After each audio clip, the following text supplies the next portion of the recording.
Hello, I'm Chris Oughton, Director of Kwinana Industries Council, and I'd like to draw your attention to some matters about our industrial buffer zone that have arisen over the last few months that we feel are quite serious.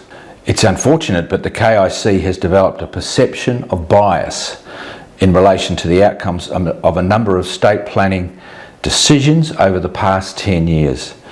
These have given rise to decisions that compromise the integrity of the industrial buffer zone, and companies are located in the industrial area because of the buffer zone and the protection it affords them. For long-term sustainability, and that's real jobs, industry in Kwinana is highly dependent on the buffer zone that is strongly protected from encroachment by urban development. Except it's not. We're seeing pressure to have the buffer zone rezoned to accommodate urban growth. And that's what I want to talk about today. You may have observed recent media attention directed towards the motivations behind political party donations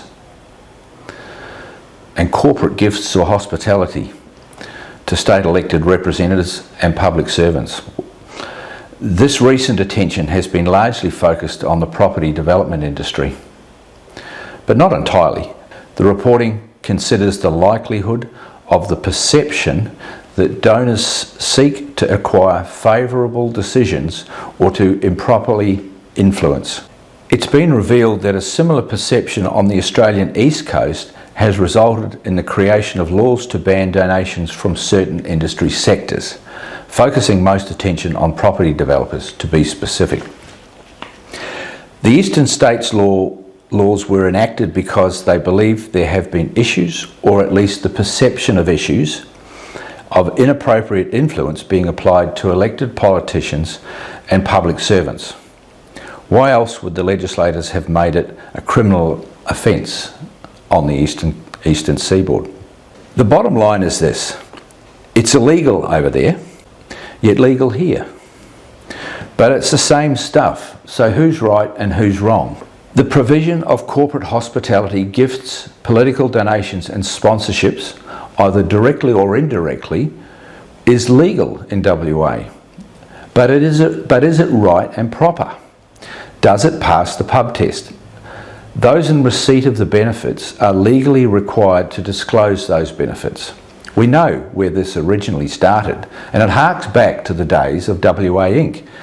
So does the declaration system work?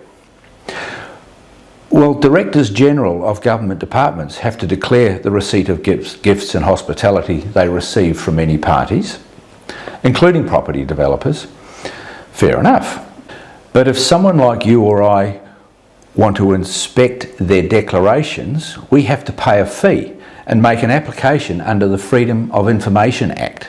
As citizens, we rely on dependable, consistent, transparent, rules-based statutory planning processes for delivering sound and ethical planning decisions. But what if you think the process that you rely on is delivering planning outcomes that are flawed or curious? What if you think something else undisclosed is going on? Perhaps you could be forgiven if you formed a view that the system is weighted in favour of those who might provide donations, gifts or hospitality to planning decision makers. That's why the other states banned it. As the old saying goes, there's no such thing as a free lunch. So here's the issue. Late last year, a planning decision to approve a residential subdivision that partly encroached into the industrial buffer zone was announced. Yet around 6 years earlier, the same development was refused by the West Australian Planning Commission. The developer, that's their right, challenged the decision and they lost it on appeal at the State Administrative Tribunal. The developer then appealed to the Supreme Court and lost twice. And yet the Minister for Planning ultimately approved the development just before Christmas. All these were statutory legal processes, and all agreed there was too much uncertainty due to the proximity of industry for the proposed homes to be put there. This whole perception of bias needs to be fixed, And so in an effort to resolve this perception, KIC has written to our Premier with a set of requests. The primary request out of the 7 is in regard to a legislated ban on property developers and their lobbyists making or facilitating political donations, as in the case in Queensland and New South Wales. The second point is in regard to state departmental gift registers, which are only available, as I said, to view via FOI applications. So we want that there be a real-time disclosure on government websites of all gifts provided by developers, directly and indirectly, to government officers and politicians at all levels of government, just like local governments have to do. The remaining 5 points are available on our website. So here's the crux of the problem.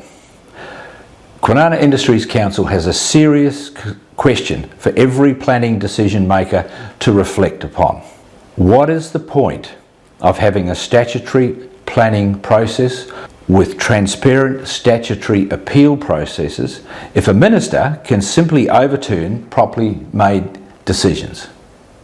What do you think?